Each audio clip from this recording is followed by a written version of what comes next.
Hello students, welcome back. Today in this video we will discuss about October Revolution of 1917. पिछले video तक हमने इस अक्टूबर revolution से पहले और फरवरी रिवॉल्यूशन के बाद जो कंडीशन इमर्ज हुई जिसने अक्टूबर रिवॉल्यूशन के लिए एक सुटेबल रास्ता तैयार किया, एक फर्टाइल ग्राउंड दिया, एक प्लेटफॉर्म दिया, उन सब के बारे में हम पिछले वीडियो में पढ़े हैं। और अगर हम कंक्लूजन निकालें तो हम इस बात को समझ चुके हैं कि now there was the clash और conflict between the provisional government and the Bolsheviks. Bolsheviks ने जो अपोज करना शुरू किया, डिफरेंट सोवियट्स बना के रखा हुआ था लोगों ने रशिया में, उन्होंने जब प्रोविजनल गवर्नमेंट के सामने अपनी डिमांड्स रखनी शुरू की और लेनिन ने जब ये कन्विंस करना शुरू किया कि अब सोवियत को पावर अपने हाथ में ले लेना चाहिए और प्रोविजनल गवर्नमेंट अब डिसॉल्व कर दी जानी चाहिए, तो ऐसी सिचुएशन में प्रोविजनल गवर्नमेंट का अनहैप्पी होना एक बहुत ही नॉर्मल सी प्रोसेस थी। Provisional government was not happy, ये भी हमने पढ़ा। और जब सरकार खुश नहीं थी तो सरकार तो पावर में थी, तो उन्होंने कुछ हार्श मेजर्स लिए, हैवी हैंड्स के साथ उन्होंने उस प्रोटेस्ट को क्रश करने की कोशिश की। हमने देखा कि कैसे वर्कर्स यूनियन जो थी उनके लीडर्स को अरेस्ट किया जाने लगा, जो बोल्शेविक्स पार्टी के मेंबर्स थे उन पर फायरिंग की जाने लगी। तो conflict between the provisional government and Bolsheviks grew. अब जो कॉन्फ्लिक्ट था ये अब बढ़ता जा रहा था प्रोविजनल गवर्नमेंट और बोल्शेविक पार्टी के बीच में, और प्रोविजनल गवर्नमेंट को कहीं ना कहीं अब ये डर लगने लगा था कि कहीं बोल्शेविक जो हैं उन्हें हटा ना दे सत्ता से। And this is all well known to everyone that provisional government was dominated by industrialists, landowners and army officials. So conflict was a natural phenomena in that situation. And the attitude of provisional government feared Lenin that they may set up a dictatorship. Conflict तो ठीक है, वो तो conflict एक genuine सी चीज है, एक normal सी चीज है कि जो होता है पावर में और जो होता है ऑपोजिशन में, उनमें कॉन्फ्लिक्ट एक नॉर्मल प्रोसेस है, इसमें कुछ भी नया नहीं है।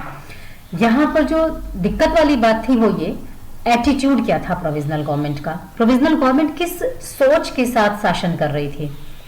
तो प्रोविजनल गवर्नमेंट ने जो अभी किया, रिसेंटली जो किया था, जिसे अभी हमने पिछले वीडियो में डिस्कस किया है कि जो वर्कर्स के लीडर्स थे उनको अरेस्ट किया जाने लगा, ओपन फायरिंग की जाने लगी, तो ये जो एटीट्यूड था ना ये थोड़ा बहुत डिक्टेटरशिप झलकती है इसमें, और लेनिन को इसी बात का डर था।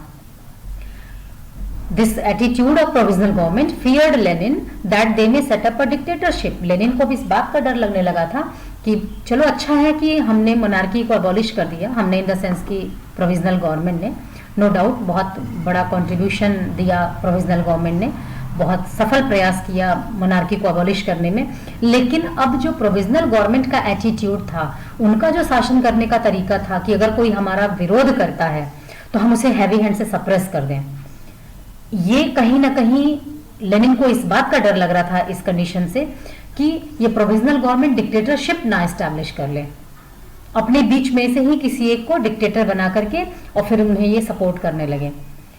जबकि सोशलिज्म की आइडियोलॉजी डेवलप कर रही थी रशिया में, लेनिन कम्युनिस्ट पार्टी सेटअप करना चाहते थे, तो डिक्टेटरशिप के बारे में सोचते ही लेनिन डर जाते हैं, चिंतित हो जाते हैं, परेशान हो जाते हैं, और उन्हें लगता है कि नहीं, रशिया को तो हमें बचाना है, अपने देश को तो हमें इस सिचुएशन में आने से रोकना है, और फिर अगर रोकना है तो क्या करना होगा।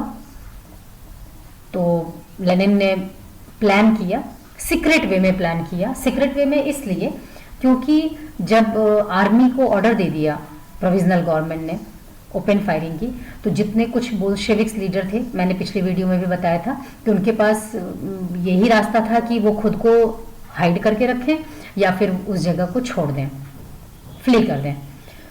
तो ये जो बोल्शेविक लीडर्स थे, जो प्रोमिनेंट लीडर्स थे, ये सभी जो हैं रशिया छोड़ करके आसपास के रीजन में भाग जाते हैं और वहां से रह करके फिर लेनिन जो है वो प्लानिंग करता है।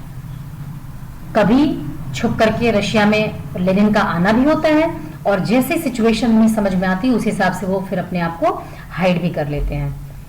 तो एक सीक्रेट वे में लेनिन ने प्लानिंग करनी शुरू की, प्रोविजनल गवर्नमेंट को कैसे रिमूव किया जाए।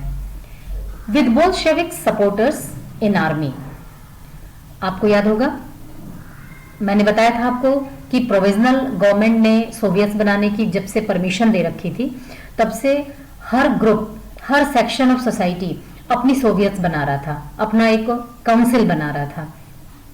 और मैंने आपको यह भी बताया था कि आर्मी में भी कुछ लोग थे, क्योंकि वो भी ह्यूमन बीइंग है, उनकी भी अपनी कुछ लाइक्स एंड डिसलाइक्स थी, तो उनकी भी तो खुद की आइडियोलॉजी थी कि वो किसको सपोर्ट करें और किसको ना सपोर्ट करें। तो कुछ आर्मी में भी थे सपोर्टर्स बोल्शेविक पार्टी के, जिन्होंने अपना सोवियत बना रखा था और इस बात की खबर लेनिन को थी। तो लेनिन ने क्या किया, with Bolshevik supporters in army, army में भी कुछ बोल्शेविक्स के जो सपोर्टर्स थे उनको लिया। सोवियत्स जो बन रहे थे, जो हमने पढ़ा था कि 500 सोवियत्स ने अपना रिप्रेजेंटेटिव भेजा था और रशियन कांग्रेस जो सोवियत बना हुआ था वहां पर, तो उसमें भी कुछ थे जो बोल्शेविक्स के सपोर्टर थे। और फैक्ट्री वर्कर्स तो मैक्सिमम ही बोल्शेविक के सपोर्टर थे, क्योंकि बोल्शेविक पार्टी क्या कहती थी कि इन वर्कर्स का कंट्रोल होना चाहिए, कम्युनिज्म आना चाहिए, कम्युनिस्ट आइडियोलॉजी के साथ हमें डील करना है। तो इन सब के साथ मिल करके मतलब लेनिन ने अपने सपोर्टर्स को सर्च करना शुरू किया। Lenin started a planning against provisional government, Lenin ने प्रोविजनल गवर्नमेंट के अगेंस्ट प्लानिंग स्टार्ट कर दी। और इस प्लानिंग में लेनिन का साथ कौन कौन दे रहा था, Bolshevik supporters in army, supporters from Soviets and supporters from factory workers.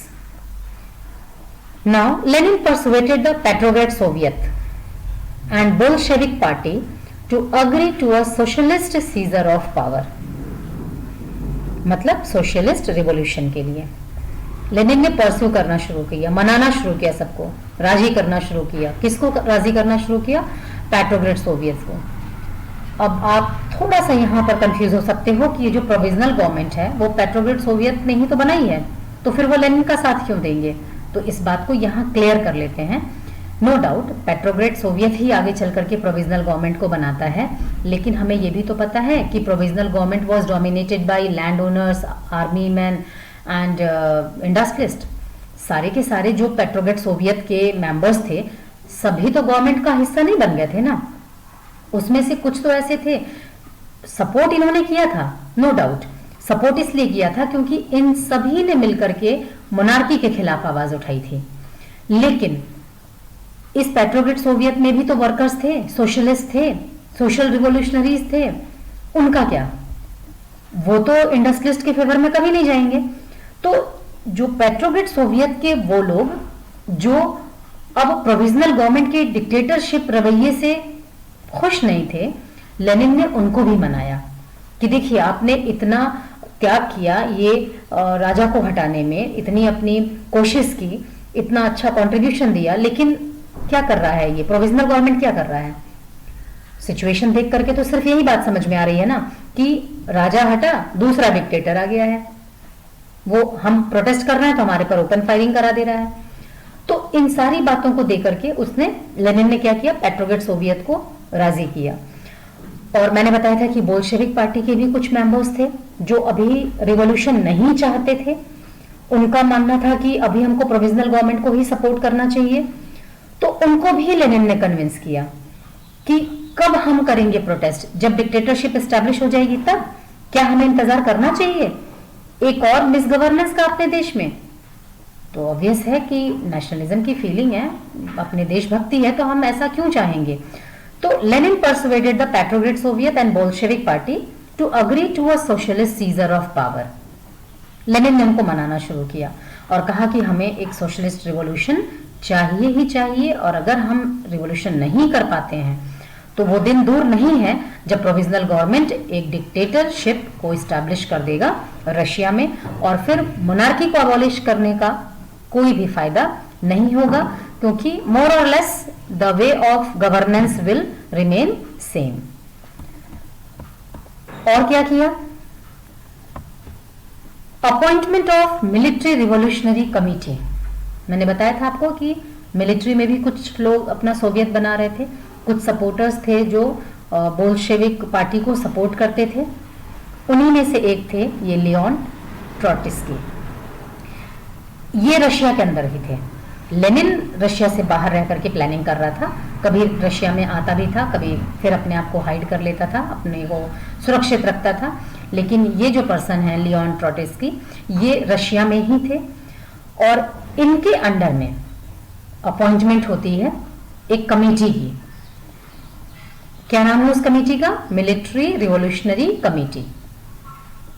और ये जो हम फेस देख रहे हैं अपनी स्क्रीन पर, ये कौन है? ये है लियोन ट्रॉट्स्की। क्यों ये अपॉइंटमेंट होती है? To organise the scissor.